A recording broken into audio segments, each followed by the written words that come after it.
کہ ایک تو ہے ہمارا سوچنا، ہم تہجد پہ نہیں اٹھتے،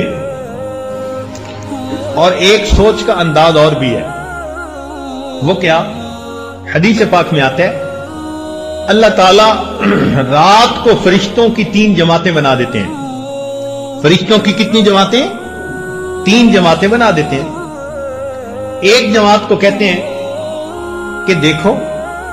فلاں فلاں میرے مقبول بندے ہیں، تم جاؤ اور ان کو پر مار کے جگا دو، یہ تہجد میں اٹھنے کا وقت ہے، یہ اٹھیں گے مجھ سے مانگیں گے، میں پروردگار ان کی جھولیوں کو بھر دوں گا۔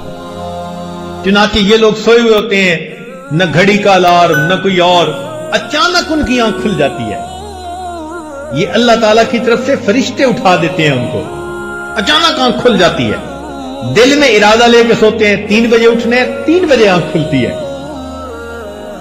تو اللہ تعالیٰ کے فرشتے جگا دیتے ہیں۔ اور پھر دوسرے گروپ کو اللہ فرماتے ہیں کہ جاؤ فلاں فلاں فلاں میرے ناپسندیدہ بندے ہیں، میں انہیں پسند نہیں کرتا،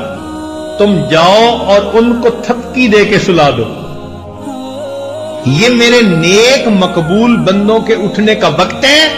اور میں نہیں چاہتا کہ اس موقع پر یہ مجھے اپنی شکل دکھائیں۔